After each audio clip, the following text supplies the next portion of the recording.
তাহলে তার বাড়ির মধ্যে গিয়ে তাকে আমরা আপনি ডাকেছেন বলে তাকে আমরা ডাকতে পারি। আল্লাহর পয়গম্বরের কাছ থেকে অনুমতি নেওয়ার পর সাহাবায়ে কেরাম পড়ে গেল ওই গরীব সাহাবীর বাড়ির দিকে। ও সবার মুসলমান হয়ে বলতাম অন্তরের মা বাইকের অবস্থাদের কান পর্যন্ত যায় বাবা, সবাইকে বলি কথা বলে নিজের কান দিয়ে বোঝার চেষ্টা করার। দেখেন অবস্থা কি ঘটে গেল।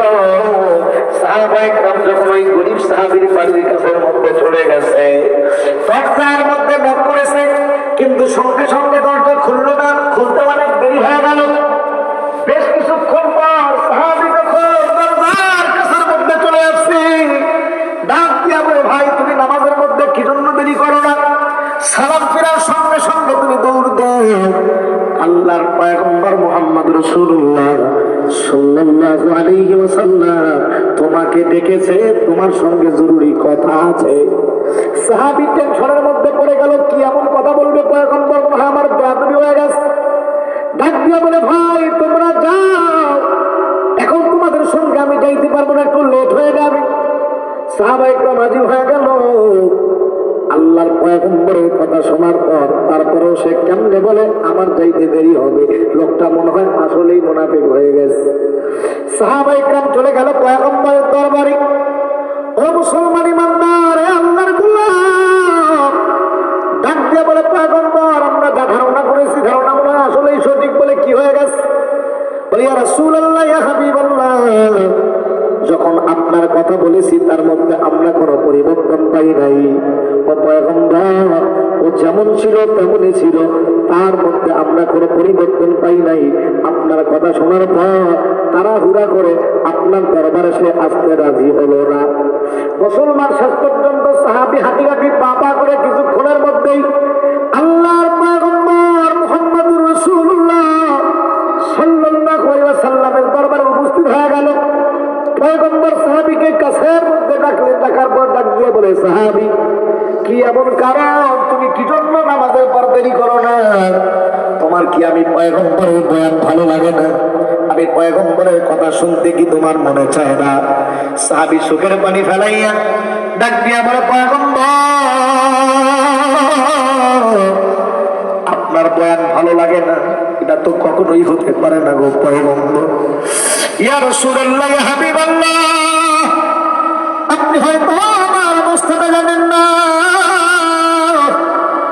ও পয়গম্বর, যখন মসজিদের মধ্যে আযান হয়, আল্লাহু আকবার, আল্লাহু আকবার, আশহাদু আল্লা ইলাহা ইল্লাল্লাহ, আশহাদু আন্না মুহাম্মাদুর রাসূলুল্লাহ, হাইয়া আলাস সালাহ, হাইয়া আলাল ফালাহ। ও পয়গম্বর, আমি কিন্তু আর বাড়ির মধ্যে থাকতে পারি না। কন্যা সুবহানাল্লাহ। ইয়া রাসূলুল্লাহ, ইয়া হাবিবাল্লাহ, মসজিদের মধ্যে আযান শোনার পর আর ভালো লাগে না। ও পয়গম্বর, কেন আমি দেরি করি না জানি? আল্লাহ পাক রব্বুল আলামিন আমাকে এত গরীব বানাইছে, স্বামী স্ত্রী মিলে শুধুমাত্র কেবলমাত্র আমাদের একটা কাপড়, এই একটা কাপড় পরে আমি আপনার পিছনে এসে নামাজ পড়ি। ইয়া রাসূলুল্লাহ, ঘরের মধ্যে একটা গর্ত করে রেখেছি, আমি যখন চলে আসি আমার স্ত্রীকে ওই গর্তের মধ্যে সতর ঢাকার জন্য আমি রেখে আসি। ইয়া রাসূলুল্লাহ, ইয়া হাবিবাল্লাহ, আপনাকে এত মহব্বত করি, আপনাকে এত ভালোবাসি। ও পয়গম্বর, আপনাকে এক মুহূর্ত না দেখলে ভালো লাগে না। এই জন্য আপনার পিছনে নামাজ পড়ার জন্য অনেক কষ্ট করেই একটা কাপড় পরিধান করেই আপনার পিছনে নামাজ পড়ার জন্য মসজিদে নববীর মধ্যে হাজির হয়ে যায়। কন্যা সুবহানাল্লাহ। ইয়া রাসূলুল্লাহ, দেরি কেন করি না? কারণ আমি বাড়ির মধ্যে না গেলে আমার স্ত্রী কাপড় পাবে কোথায়? আমি যখন বাড়ির মধ্যে যাই তারপর আমার স্ত্রী এই কাপড় পরে সেও নামাজ পড়ে। সুবহানাল্লাহ, একটু জোরে বলেন। আল্লাহর পয়গম্বর মুহাম্মদুর রাসূলুল্লাহকে সাহাবী বলে, হুজুর, ওই আবু হুরায়রা, আবু বকর, ওমর, ওসমান আপনার দরবারে যেই পরিমাণ করে থাকে আমারও মনে চায় আপনার দরবারে আমি সব সময় করে থাকি। ও পয়গম্বর, কারণ আপনার সঙ্গে যদি আমি হাঁটি ওই রাস্তা কিয়ামতের ময়দানে আল্লাহ পাকের কাছে ডাক দিয়া বলবে, আল্লাহ, এই রাস্তা দিয়ে পয়গম্বর হেঁটেছিল, তার সাথে অমুক সাহাবী ছিল। ইয়া রাসূলুল্লাহ, লাগে, আপনার দরবারে বসে থাকতে কান্না ভালো লাগে, কিন্তু আমি এতটাই গরিব, আমি এতটাই অসহায়, আমি এতটাই দারিদ্র, একটা কাপড় পরিধান করে আমি নামাজ পড়ি, আবার বাড়িতে যাই, আমার স্ত্রী সেই কাপড়টাই পরে। আল্লাহ পয়গম্বর অনেক কষ্ট পাইলেন, আমার সাহাবীর এত কষ্ট, পয়গম্বর শেষ পর্যন্ত সাহাবীর কাপড়ের ব্যবস্থা করে দিলেন। মুসলমান জোরে কোন সুবহানাল্লাহ। ও মুসলমান, এত কষ্ট তো আল্লাহ পাক আমাদেরকে রাখেন নাই। আমাদের কত কাপড়, কত চোপড়, কত কিছুই না আল্লাহ পাক আমাদেরকে দিয়েছে। তারপরেও যদি আমরা মসজিদের মধ্যে না যাই, আল্লাহর ডাকে যদি আমরা সাড়া না দেই, মুসলমান জোরে বলেন তো আল্লাহ পাকের দরবারে আমাদের ধরা খাওয়া লাগবে কিনা? এই জন্য মুসলমান ইমানদার ইমান আল্লাহ পাক আমাদেরকে দিয়েছেন। ও মুসলমান, ইমান নিয়ে কবর পর্যন্ত যদি যাইতে পারো, এই ইমানের উপর অনেক হামলা আসবে, অনেক এরকম ভাবে আমাদের উপর অনেক জুলুম আসতে পারে, নির্যাতন আসতে পারে। আমার বাড়ি তো সেই গাইবান্ধা, উত্তরবঙ্গ। মুসলমান, আপনাদেরকে গাইবান্ধা জেলা কারগুজারি বলাই, ওই কুড়িগ্রাম জেলা অন্তর্গত ওই সিলবাড়ি থানার মধ্যে খ্রিস্টান মিশনারিরা এমন ভাবে তাদের খ্রিস্টানের দাওয়াতের কাজগুলা করতেছে। আমাদের মতো গরিব মুসলমান যারা আছে, তাদেরকে গরু দেয়, তাদেরকে টাকা দেয়, তাদেরকে পয়সা দেয়, আর বলে মুসলমানরা তোমাদেরকে কি দিয়েছে, আমাদের খ্রিস্ট ধর্ম গ্রহণ করো, আমরা তোমাদেরকে টাকা দিব, আমরা তোমাদেরকে গরু দিব, আমরা তোমাদেরকে এটা দেব সেটা দেব। এই কথা বলে বলে মুসলমানদেরকে লোক দেখায়, আর দুর্বল মুসলমানেরা এই সামান্য টাকাতে খ্রিস্টান হয়ে যায়। কন্যা নাউজুবিল্লাহ। এজন্য আমাদের উপরে অনেক জুলুম আসতে পারে, আমাদের উপর অনেক নির্যাতন আসতে পারে, আমাদের উপর অনেক কষ্ট আসতে পারে। মুসলমান যদি বলেন তো, যতই কষ্ট আসুক না কেন, যতই নির্যাতন আসুক না কেন, যতই টাকা পয়সার লোভ দেখানো হোক না কেন, ইমান কি কখনো ছাড়া যাবে? কথা বলেন, কথা বলেন, ছাড়া যাবে? লোক যদি দেখায় তোমাকে 1 লক্ষ টাকা দেওয়া হবে, তুমি ইমানকে ছেড়ে দাও, ও মুসলমান, কখনো ইমান ছাড়া যাবে? কথা বলতে হবে, ছাড়া যাবে? আল্লাহর কাছে দোয়া করছি, এই ঈমান আল্লাহ পাক আমাদেরকে দিয়েছেন, এই ঈমানের উপর ইস্তেকামত যেন থাকতে পারি, আল্লাহ পাক যেন তৌফিক দান করেন। সবাই জোরে বলেন আমিন, আরো জোরে বলেন আমিন। এই ঈমানের উপর হামলা হবে, ঈমানকে হরণ করার জন্য অনেক চেষ্টা করা হবে, কিন্তু আমাদের ঈমানটা যেন বেলালের মতো হয়। বেলালকে মারতেছে আর বলতেছে, বেলাল এখনো সময় আছে, কালেমা ছেড়ে দাও। হযরতে বেলাল বলে, কত মারবি মার, কোনো সমস্যা নাই, কিন্তু ঈমান ছাড়বো না। চিৎকার দিয়ে কন্যা সুবহানাল্লাহ। আমার ভাইরা, সাহাবায়ে কেরামদের ঈমানের অবস্থা কেমন ছিল? সাহাবায়ে কেরামদের ঈমানের অবস্থা কেমন ছিল? অনেক লোক দেখিয়েছে, শুধু তাদেরকে না, তো এমনকি আমাদের নবী মুহাম্মদ রাসূলুল্লাহ সাল্লাল্লাহু আলাইহি ওয়াসাল্লামকে পর্যন্ত কাফের বেঈমানেরা লোক দেখাইছে। ও মুহাম্মদ, তুমি যা চাও তোমাকে তাই দেওয়া হবে, তুমি পথ চাও তোমাকে পথ দেব, তুমি টাকা চাও তোমাকে টাকা দিব, গাড়ি চাও গাড়ি দেব, বাড়ি চাও বাড়ি দেব, নারী চাও নারী দেব, যা ইচ্ছা সব তোমাকে দিব, কিন্তু ওই দাওয়াতটা বন্ধ করতে হবে। রাসূল বলেছে, যে দাওয়াতের জন্য আল্লাহ দুনিয়াতে আমাকে পাঠিয়েছে, সে দাওয়াতের কাজ আমি কেমনে বন্ধ করবো? কিছু দরকার নাই। কন্যা সুবহানাল্লাহ। এরকম আফার মুসলমান তোমাকেও দিতে পারে, আমাকেও দিতে পারে, সবাইকে দিতে পারে। এমন একটা সময় ছিল হযরত ওমর ফারুকের জামানার সময়, যেই দিকেই যাচ্ছিল মুসলমানদের জয় জয়কার অবস্থা, সব জায়গার মধ্যে মুসলমানদের বিজয়, বিজয় হতে হতে হতে হতে অর্ধেক পৃথিবী আল্লাহ পাক মুসলমানদের হাতে এনে দিয়েছে। আস্তে কম সুবহানাল্লাহ, জোরে কম সুবহানাল্লাহ। শুধুমাত্র এই 2-1টা দেশ নয়, এই ভারত, পাকিস্তান, বাংলাদেশ, এই জাপান, জার্মান, এই 2-4-5টা দেশ নয়, অর্ধেক পৃথিবী আল্লাহ পাক মুসলমানদের হাতে এনে দিয়েছে। সুবহানাল্লাহ জোরে বলেন।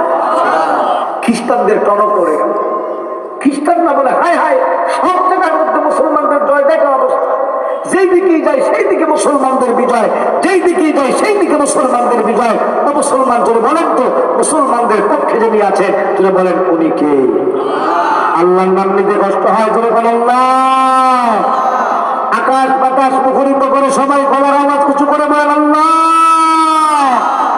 খ্রিস্টানদের টনক পড়ে গেল, খ্রিস্টানরা বলে হায় হায়, মুসলমানরা সব জায়গার মধ্যে বিজয় লাভ করছে, কারণটা তদন্ত বাহিনী গঠন করা হলো, খুঁজে দেখো তো কি জন্য মুসলমানরা জয় লাভ করতেছে।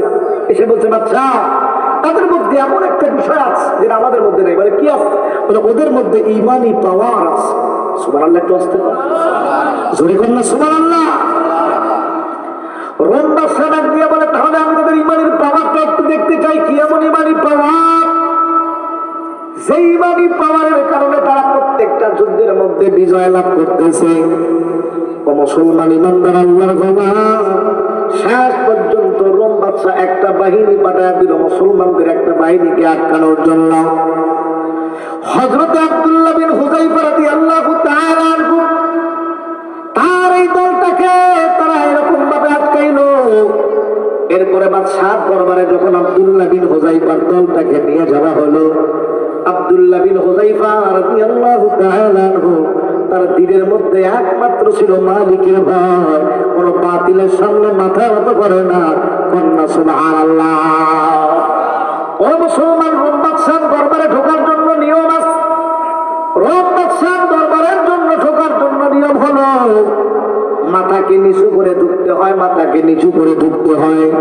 হযরতে আব্দুল্লাহ বিন হুযায়ফা যখন রোম বাদশার দরবারের মধ্যে ঢুকে গেল, মাথা নিচু করে ঢুকলেন না, মাথাটা উঁচু করেই ঢুকলেন। সুবহানাল্লাহ, একটু জোরে বলেন। রোম বাদশা আজীব হয়ে গেল, কারণটা কি? এত বড় পাওয়ারে কেমনে পাইল? আমার দরবারে ঢোকার জন্য নিয়মিত একটা নিয়ম আছে। নিয়মকে কি জন্য ভঙ্গ করলো? ডাক দিয়া বলে আব্দুল্লাহ বিন হুযায়ফা, তোমার পাওয়ার দেখে আমি হতভম্ব হয়ে গেলাম। এত পাওয়ার তুমি কোন জায়গায় পেয়েছো? তুমি কি জানো না এই দরবারের মধ্যে ঢোকার জন্য একটা নিয়ম আছে? মাথাকে নিচু করে ঢুকতে হয়, সেজদার মতো করে ঢুকতে হয়। কিন্তু তুমি সেজদায় অবনত না হইয়া মাথাকে সোজা করে তুমি কি জন্য ঢুকলা? তোমার কি আমার ভয় নাই? আমি হলাম রোম বাদশা, সুপার পাওয়ার আমি। হযরত আব্দুল্লাহ বিন হুযায়ফা ডাক দিয়ে বলে, রোম বাদশা ভালো করে শুনে নাও, এই আল্লাহ পাক রব্বুল আলামিন যে আমাদেরকে এই কপাল দিয়েছে, এই কপাল একমাত্র মাথা নত হবে আল্লাহ মালিকের দরবারে। মালিকের দরবার ছাড়া মুসলমানরা কারো কাছে মাথা নত করতে জানে না। চিৎকার দিয়ে বলেন না সুবহানাল্লাহ। হযরত আব্দুল্লাহ বিন হুযায়ফার কথা শুনে আজীব হয়ে গেল। কি এমন পাওয়ার? কোনো ভয় নাই দেখি। ডাক দিয়ে বলে, আব্দুল্লাহ তাহলে তোমাকে একটু টেস্ট করতে হবে। রোম বাদশা মনে মনে চিন্তা করছে, একটু তাহলে আমি একটু টোপ দেই, দেখি ওর ইমানি পাওয়ার কতটুকু, দেখি টাকা পয়সার মধ্যে কি পরিমাণ মহব্বত, কি পরিমাণ ভালোবাসা। ডাক দিয়া বলে, আব্দুল্লাহ তুমি আমার কাছের মধ্যে এসে বসো। আব্দুল্লাহ বিন হুযায়ফাকে কাছের মধ্যে নিয়ে বসাইল। এ পর্দার মা ভালো করে শুনে না, মাইকের আওয়াজ তাদের কান পর্যন্ত যায়। সবাইকে বলি বাবা কথাগুলো দিদির কান দিয়ে বোঝার চেষ্টা করেন। শেষ পর্যন্ত হযরত আব্দুল্লাহ বিন হুযায়ফা রাদিয়াল্লাহু তাআলা আনহুকে রোম বাদশা যখন কাছের মধ্যে বসাইল, ডাক দিয়া বলে, আব্দুল্লাহ তোমাকে আমি তিনটা অফার করতে চাই। দেখো এই তিনটা অফার তুমি যদি গ্রহণ করো তোমার কপাল খুলে যাবে। এক নম্বরের অফার হলো, আব্দুল্লাহ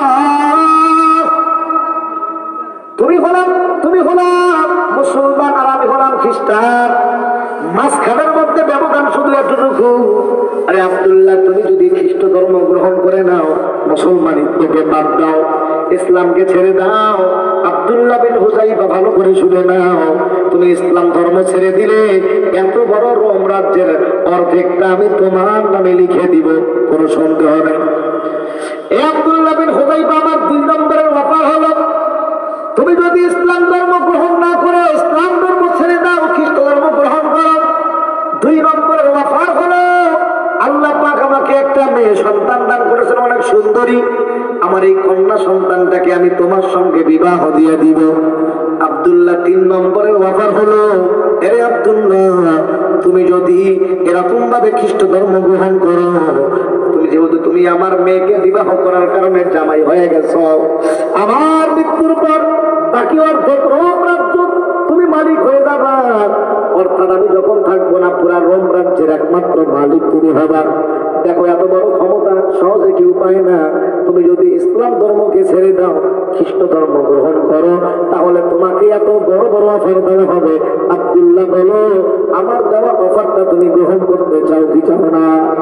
এই সবার মুসলমানেরা ও পর্দার অন্তরালের মা, মাইকের আওয়াজ যাদের কান পর্যন্ত যায়, বাবা কথাগুলো দিদির কান এই পাকে যখন এত বড় এরকম অফার দেওয়া হলো, দেখেন আব্দুল্লাহর ইমানি কেমন পাওয়া। আব্দুল্লাহ ডাক দিয়া বলে, বাদশাহ তুমি কি মনে করেছো সামান্য এই দুনিয়ার জন্য আমি আমার ঈমানকে নষ্ট করব বলে? যে না না, তোমার কোনো অফার আমি চাই না। এ বাদশা ভালো করে শুনে নাও, জীবন দিতে পারি তারপরে কখনো ঈমান ছাড়বো না, ঈমানকে কোনোদিন টাকার বিনিময়ে বিক্রি করবো না। চিৎকার দিয়ে বলেন না মুসলমান সুবহানাল্লাহ। এই জন্য সবার মুসলমানরা অনেক অফার আসতে পারে, তুমি কাদিয়ানি হও না, অফার আসতে পারে মুসলমান। কাদিয়ানিরা বর্তমান খতমে নবুয়ত আমার পয়গম্বর মুহাম্মদুর রাসূলুল্লাহকে তারা শেষ নবী মানতে চায় না। তারা বলে গোলাম আহমদ কাদিয়ানি সে নাকি শেষ নবী। আস্তে করে নাউযুবিল্লাহ। ও মুসলমান ইমানদার, আল্লাহর গোলাম, ওই কাদিয়ানিরাও কিন্তু আপনাদেরকে টাকা দিয়ে অফার করতে পারে। ওই কাদিয়ানিরা আপনাদেরকে এরকম অফার করতে পারে যে কাদিয়ানি হও, তাহলে তোমাকে এটা দেব সেটা দেব, তোমাদেরকে কত কিছুই দিব। হিজবুত তাওহীদ নামে আরেকটা সংগঠন আছে, তারাও ঈমান চোর, এরাও আপনাদেরকে বিভিন্ন ভাবে টাকা পয়সা দিয়ে লোক দেখাইতে পারে। মুসলমান ধরে বলেন তো, যতই লোক দেখানো হোক না কেন, কারো কাছে ঈমান বিক্রি করতে পারবো না। কথা বলেন ঠিক কিনা? এটাই আল্লাহ পাক বলে, ওয়ালা নাবলুওয়ান্নাকুম, অবশ্যই অবশ্যই আমি আল্লাহ তোমাদেরকে পরীক্ষা করব। বলে কি পরীক্ষা? মিনাল খাউফ, ভয়ের মাধ্যমে পরীক্ষা হবে। ও মুসলমান, ভয়ের মাধ্যমে পরীক্ষা হবে, লোভের মাধ্যমে পরীক্ষা হবে। কত ভাবে আল্লাহ তাআলা পরীক্ষা করবে? ওই হযরত বিবি আসিয়া রাদিয়াল্লাহু তাআলা আনহু, ফেরাউনের স্ত্রী বিবি আসিয়া। ও মুসলমান, এই পর্দার অন্তরালের মা, কথাগুলা দিদির কান দিয়ে বুঝে। এই মা, তুমি তো একজন মহিলা মানুষ। ওই বিবি আসিয়া, তিনি তো একজন মহিলা মানুষ। তার স্বামী দেখো মা কত খারাপ, কত খারাপ, যে ফেরাউন নিজেকে রব বলে দাবি করলো। ডাক দিয়া বলে, আসিয়া এখনো সময় আছে, তুমি আমাকে রব হিসাবে গ্রহণ করে দাও, মুসার কালেমা ছেড়ে দাও। বিবি আসিয়া বলে, ফেরাউন কখনোই না, কখনোই না, মুসার কালেমা ছাড়তে পারবো না। বলে, যদি মুসার কালেমা ছেড়ে না দাও তাহলে তোমাকে হত্যা করা হবে, তোমাকে কষ্ট দেওয়া হবে। বিবি আসিয়া ডাক দিয়া বলে, ফেরাউন তুমি আমাকে হত্যা করতে পারো, তুমি আমাকে কষ্ট দিতে পারো। এ ফেরাউন, ভালো করে শুনে না, ঈমান একবার বক্ষের মধ্যে ঢুকেছি, জীবন দিব তারপরেও ঈমান ছাড়বো না। চিৎকার দিয়ে বলা যায় না সুবহানাল্লাহ। এ পর্দার অন্তরালের মা, বাবাজিরা কথাগুলো দিলে কান দিয়ে বোঝার চেষ্টা করো। এ পর্দার অন্তরালের মা, তিনি একজন মহিলা মানুষ, বিবি আসিয়া একজন মহিলা মানুষ। দেখো তার ঈমানি অবস্থাটা কেমন ছিল। হযরত বিবি আসিয়ার হাতের মধ্যে ব্যারাক মেরে দিয়েছি, হযরত বিবি আসিয়ার পায়ের মধ্যে ব্যারাক মেরে দিয়েছি। আর ডাক দিয়া বলে, আসিয়া এখনো সময় আছে, কালেমা ছেড়ে দাও, আমি ফেরাউনকে রব হিসাবে গ্রহণ করে নাও। বিবি আসিয়া বলে, না না, জীবন যাবে তারপরেও কখনো কালেমা ছাড়বো না। ও মুসলমান, শেষ পর্যন্ত বিবি আসিয়া আল্লাহর কাছে দোয়া করলো, আল্লাহ রব্বি বিনিনি ইনদাকা বাইতান ফিল জান্নাহ ওয়া নাজ্জিনি মিন ফিরাউনা ওয়া নাজ্জিনি মিনাল কওমিজ জালিমিন। বিবি আসিয়া আল্লাহর কাছে ডাক দিয়া বলে, আল্লাহ এই ফিরাউন আমাকে এত কষ্ট দেয়, এরে আল্লাহ ফিরাউন আমাকে যত কষ্ট দেখ না কেন, আল্লাহ আমার কোনো কষ্ট মনে হয় না। ও মালিক, ফিরাউন আমাকে কষ্ট দিয়া যদি আমারে মারেও তারপরেও কোনো সমস্যা নাই। আল্লাহ তোমার পাশে আমাকে একটা বাড়ি বানা দিও, তোমার পাশে আমার একটা ঘর বানা দিও। চিৎকার দিয়ে বলা যায় না সুবহানাল্লাহ। এ মুসলমান ইমানদার, শেষ পর্যন্ত বিবি আসিয়াকে যখন মারতেছে, বিবি আসিয়া যখন মারে তখন হাসি। দলবল বাহিনীগুলা ফেরাউনের কাছে চলে গেল। যাওয়ার পর ডাক দিয়ে বলে, ফেরাউন তোমার বিবি আসিয়া সে তো পাগল হয়ে গেছে। বলে, কেমনে পাগল হয়ে গেল? বলে, ফেরাউন যখন আমরা তখন তাকে মারি সে হাসি, মার সময় কাঁদার কথা ছিল কিন্তু না খেতে কেন হাসে?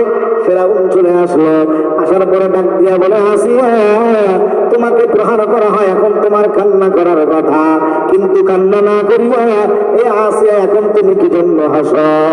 বিবি আসিয়া ডাক দিয়া বলে, ফেরাউন তুমি আমাকে যখন মারো, তোমার সৈন্য বাহিনী গুলো যখন আমাকে মারো, আমি আল্লাহর কাছে দোয়া করেছিলাম, রে আল্লাহ, বিনিময়ে যেন মালিক আমাকে জান্নাতের মধ্যে একটা বাড়ি বানায় দেয়। তুমি যখন আমারে কষ্ট দাও, তোমার সৈন্য বাহিনী যখন আমারে কষ্ট দেয়, ওই আল্লাহ পাক রব্বুল আলামিন জান্নাতের সমস্ত নাজ নেয়ামত গুলা আমার সামনের মধ্যে উপস্থিত করে দেয়। ওই জান্নাতের নাজ নেয়ামত গুলা যখন আমি দেখি, তখন আমি সমস্ত কষ্ট গুলা ভুলে যাই। একটু জোরে বলা যায় না সুবহানাল্লাহ? এ মুসলমান ইমানদার আল্লাহর গোলাম, এই জন্য একটা কথাই বলেছিলাম, যতই কষ্ট আসুক না কেন, যতই বাধা আসুক না কেন, যতই লোভ দেখানো হোক না কেন, ও মুসলমান, কখনো ইমান ছাড়া যাবে না। ইমান আনতে হবে হযরত বেলালের মতো। হযরত বেলাল রাদিয়াল্লাহু তাআলা আনহুর ইমান কত মজবুত। হযরত বেলাল শুধু বলে আল্লাহু আহাদ, আল্লাহু আহাদ, আল্লাহু আহাদ। হযরত বেলাল বলে আল্লাহু আহাদ।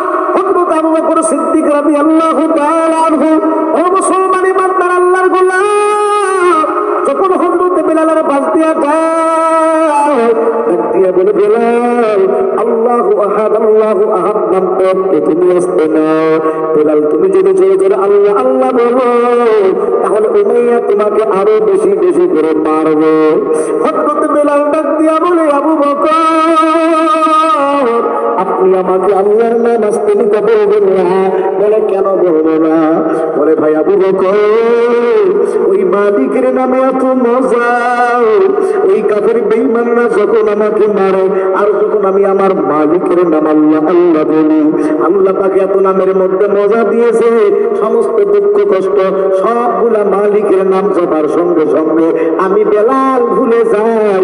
জোরে বলা যায় না সুবহানাল্লাহ? এ মুসলমান ইমানদার আল্লাহর গোলাম, এ যুবক, তুমিও তো একজন যুবক, বেলালও তো একজন যুবক। হযরত বেলালের মালিকের কত মহব্বত, হযরত বেলালের পয়গম্বরের প্রতি কত ভালোবাসা। এ যুবক, আজকে তুমি কাকে ফলো করো? আজকে আমার বাংলার যুবকেরা নায়ককে ফলো করে, বাংলার যুবকেরা গায়ককে ফলো করে, বাংলার যুবকেরা এরকম ভাবে নায়ক গায়কদেরকে ফলো করে। এ যুবক, না না, তোমাকে তা ফলো করা যাবে না। ফলো যদি করতেই হয়, বিশ্বনবী মুহাম্মদ রাসূলুল্লাহ সাল্লাল্লাহু আলাইহি ওয়াসাল্লামকে ফলো করতে হবে। কতক্ষণ ঠিক কিনা? যুবক, তোমার যখন মরণ হয়ে যাবে, ও যুবক, আল্লাহর পয়গম্বর কিয়ামতের ময়দানে হাউজে কাউসারের পানি পান করাবে। যুবক, তোমার পোশাক যদি পয়গম্বরের মতো না হয়, তোমার মুখে যদি পয়গম্বরের দাড়ি না থাকে, তোমার মুখের মধ্যে যদি পয়গম্বরের সুন্নত না থাকে, আমার মায়ার নবী যখন হাউজে কাউসারের পানি পান করাবো, এটা যুবক ভাই, আমার পয়গম্বর তোমাকে দেখে যদি না চেনে, তোমার পোশাক যদি ওই গায়কের মতো হয়, নায়কের মতো হয়, ভালো করে শুনে নাও, তোমার হাসর কিন্তু গায়কের সাথেই হবে, তোমার হাসর কিন্তু নায়কের সাথেই হবে। আমার পয়গম্বরের হাউজে কাউসারের পানি কিন্তু পান করানো যাবে না। কথা বল ঠিক কিনা? হযরত বেলাল একজন ছিল যুবক। হ্যাঁ যুবক, তুমিও তো যুবক। হযরত বেলাল ছিল একজন যুবক। হযরত বেলাল আমার পয়গম্বর মুহাম্মদ রাসূলুল্লাহ সাল্লাল্লাহু আলাইহি ওয়াসাল্লামকে কি পরিমাণ মহব্বত করত, ভালোবাসতো। হযরত বেলাল আমার পয়গম্বরকে কত ফলো করতো বলা। হযরত বেলাল যখন আমার মায়ার নবীর ইন্তেকাল হয়ে গেল, হযরত বেলাল মায়ার নবীর ইন্তেকালের পর হযরত বেলাল আর মদিনার মধ্যে থাকতে পারল না। সমস্ত সাহাবায়ে কেরাম রাদিয়াল্লাহু তাআলা আনহুম হযরত বেলালকে খোঁজে, কিন্তু হযরত বেলালকে কোনো জায়গার মধ্যে পাওয়া যায় না। মসজিদে নববীর মধ্যে আযান হবে, বেলাল কই? কোনো জায়গার মধ্যে হযরত বেলাল রাদিয়াল্লাহু তাআলা আনহুকে পাওয়া যায় না। ও মুসলমান ইমানদার আল্লাহর গোলাম, হযরত বেলাল ছিলেন আমার পয়গম্বরের মুয়াজ্জিন। সাহাবায়ে কেরাম রাদিয়াল্লাহু তাআলা আনহুম আরজ করল, ডাক দিয়া বলে, পয়গম্বর, বেলালের আওয়াজ কিন্তু এত সুন্দর না, বেলালের আওয়াজ কিন্তু এত মিষ্টি না। এই জন্য পয়গম্বর কত সাহাবী তো ইসলাম ধর্ম গ্রহণ করেছে, তাদের কণ্ঠগুলো অনেক সুন্দর। এই জন্য বেলালকে আপনি মুয়াজ্জিনের কাতার থেকে বাদ দেন, সুন্দর কণ্ঠওয়ালা মুয়াজ্জিনকে নিয়োগ দেন। হযরত বেলাল রাদিয়াল্লাহু তাআলা আনহুকে বাদ দেওয়ার কথা বলল। হযরত বেলাল আল্লাহ রাব্বুল আলামিনের কাছে ডাক দিয়া বলে, আল্লাহ, তোমার পয়গম্বরের মুয়াজ্জিন বলি তোমার পয়গম্বরের মুয়াজ্জিনের খাতা থেকে আমার বেলালের নামটা যেন কাটা না যায়। হযরত বেলাল আল্লাহর কাছে কাঁদে। ও মুসলমান ইমানদার আল্লাহর গোলাম, এ পর্দার অন্তরালের মা, একেবারে আলোচনার শেষ পর্যায়ে চলে আসছি। কথাগুলা বাবা দিলের কান দিয়া বোঝার চেষ্টা করা। অন্যান্য মুয়াজ্জিন আযান দিয়া দিল, অনেক সুন্দর কণ্ঠ দিয়ে আযান দেওয়া হলো, কিন্তু আজকে আর সুবহে সাদেক হয় না। সাহাবায়ে কেরাম এরকম ভাবে অপেক্ষা করছে, কিন্তু সুবহে সাদেক তো আর হয় না। সাহাবায়ে কেরামরা টেনশনের মধ্যে পড়ে গেল। আমার মায়ার নবী টেনশন, সকাল হয় না কেন? হযরত জিবরাইল আমিন চলে আসলেন। পয়গম্বর জিবরাইলকে বলে, জিবরাইল সকাল কেন হয় না? বলে হবে কেন?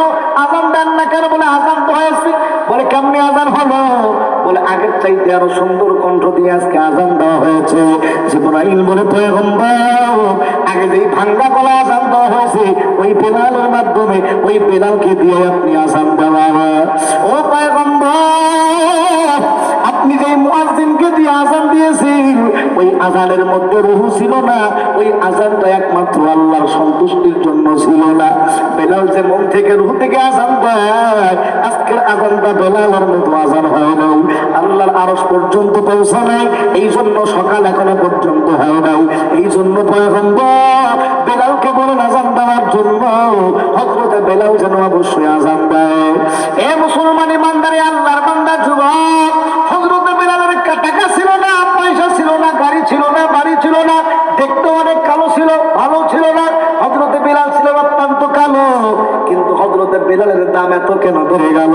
একটা হলো আল্লাহর ভালোবাসা, আমার পয়গম্বরের ভালোবাসা, আর একটা হলো ঈমানি পাওয়ার। কন্যা সুবহানাল্লাহ। আমার মুসলমান ইমানদার আল্লাহর গোলাম, কথাগুলা দিলের কান দিয়ে বোঝার চেষ্টা করো। এ মুসলমান, আমার মায়ের নবী যখন ইন্তেকাল করলেন, বেলাল জমিনের মধ্যে থাকলো না, মদিনা থেকে চলে গেল।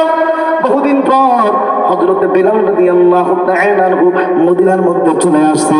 সাহাবায়ে কেরাম হযরত বেলাল রাদিয়াল্লাহু তাআলা আনহুকে দেখার পর তাদের মধ্যে আনন্দ শুরু হয়ে গেছে। বেলাল আজকে আসছে মসজিদে নববীর মধ্যে, হযরত বেলাল আজকে আযান দিয়ে দিবে। সাহাবায়ে কেরাম বলে, বেলাল আজকে তুমি আযান দাও। হযরত বেলাল বলে, আমি আযান দিতে পারবো না। বলে, বেলাল কি জন্য পারবে না? বলে, যে শহরে আমার নবী নাই ওই শহরে আমি বেলাল আযান দিতে পারবো না। হযরতে হাসান হুসাইন রাদিয়াল্লাহু তাআলা আনহুমা ডাক দিয়ে বলে, বেলাল এই দিকে একটু তাকাও। ও মুসলমান, ইতিহাস অনেক লম্বা, রাত অনেক গভীর হয়ে গেছে, সংক্ষিপ্ত করে দেই। হযরতে হাসান হুসাইন চোখের পানি ফেলাইয়া ডাক দিয়া বলে, বেলাল এখনো সময় আছে। বেলাল, আমি আমার নবী হাসান আর হুসাইন তোমাকে বলতেছি, বেলাল তুমি একটু আযান দাও। শেষ পর্যন্ত বেলাল চোখের পানি আটকাইতে পারলো না। হযরতে বেলাল শেষ পর্যন্ত আযান দেওয়া শুরু করলো। হযরতে বেলাল যখন আযান দেওয়ার জন্য সামনে যায়, আল্লাহু আকবার, আল্লাহু আকবার বলে হযরতে বেলালের কান্নার আওয়াজ পেয়ে যায়। হযরতে বেলাল যখন বলে, আশহাদু আল্লা ইলাহা ইল্লাল্লাহ, হযরতে বেলালের কান্নার আওয়াজ আরো বেড়ে গেল। এক পর্যায়ে হযরতে বেলাল যখন বলল, আশহাদু আন্না মুহাম্মাদুর রাসূলুল্লাহ, হযরতে বেলাল আযান দিতে পারলেন না। শেষ পর্যন্ত হযরতে বেলাল ওই জায়গার মধ্যে বেহুশ হইয়া পড়ে গেল। সাহাবায়ে কেরাম আজীব হয়ে গেল, বেলাল কি জন্য হঠাৎ করে বেহুশ হয়ে গেল? আযান ঠিক মতো শেষ করতে পারলো না। হযরতে বেলাল যখন হুঁশ ফিরে চলে আসলো, ডাক দিয়া বলা হলো, বেলাল তুমি কি জন্য আযান দিতে পারলা না, বেহুশ হইয়া গেল? হযরতে বেলাল বলে, ভাই আমার মায়ার নবী মুহাম্মদুর রাসূলুল্লাহ জামানার মধ্যে যখন আমি বেলাল আযান দিতাম, আমার মায়ার নবী আমার দিকে তাকাইয়া থাকতো। আজকে হঠাৎ করে সেই নবীর কথা আমার মনে পড়ে গেছে। ওই আমার পয়গম্বর দুনিয়ায় নাই, আমার পয়গম্বরের বিরহে আর আমি থাকতে পারলাম না। শেষ পর্যন্ত আমি বেলাল বেহুশ হইয়া জমিনের মধ্যে পড়ে গেলাম। ও মুসলমান ইমানদার, বলেন তো হযরতে বেলাল যেই পরিমাণ আমার মায়ার নবী মুহাম্মদুর রাসূলুল্লাহকে মহব্বত করেছে, ভালোবেসেছে, আমাদেরও পয়গম্বরের প্রতি মহব্বত আর ভালোবাসা রাখার জন্য বলেন তো দরকার আছে না নাই? কথা বলেন আছে না নাই?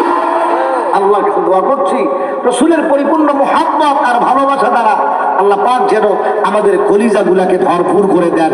সবাই জোরে বলেন আমিন, আর জোরে বলেন আমিন। আরে আমরা তো নবীর যুগের মানুষ না, আমার পয়গম্বরের চেহারা কত সুন্দর, তেলাওয়াত কত সুন্দর। নবীর যুগে যদি আমরা থাকতাম, বেলালকে দেখতাম, রসুলকে দেখতাম, কতই না ভালো লাগতো। কথা বলেন ঠিক কিনা? এজন্য একজন কবি উনি ওনার এই অন্তরের কথাগুলো ওই কবিতার আকারে, গজলের আকারে বলেছে। আপনাদেরকে বলবো, কষ্ট হচ্ছে। জন্ম আমার নবীর যুগে হলে কেমন হতো, জন্ম আমার নবীর যুগে হলে কেমন হতো,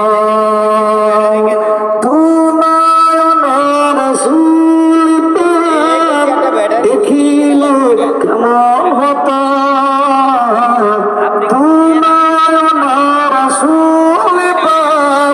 দেখিল কেমন হতো, জন্ম আমার নবীর যুগে হলে কেমন হতো। আশুতোষ হাজারতে বেলালের মধুর জান, যেই আজানে ছিল খোদার প্রেম মুগ্ধ রহমান। আশুতোষ হাজারতে বেলালের মধুর জান, যেই আজানে ছিল খোদার প্রেম মুগ্ধ রহমান। দয়ার নবীর পিছে নামাজ পড়লে কেমন হতো, দয়ার নবীর পিছে নামাজ পড়লে কেমন হতো, দুনয়নের রাসূল পাক দেখিলে কেমন হতো, দুনয়নের রাসূল পাক দেখিলে কেমন হতো, জন্ম আমার নবীর যুগে হবে কেমন হতো। আল্লাহর কাছে দোয়া করছি, রাসূলের পরিপূর্ণ মুহাব্বত আর ভালোবাসা দ্বারা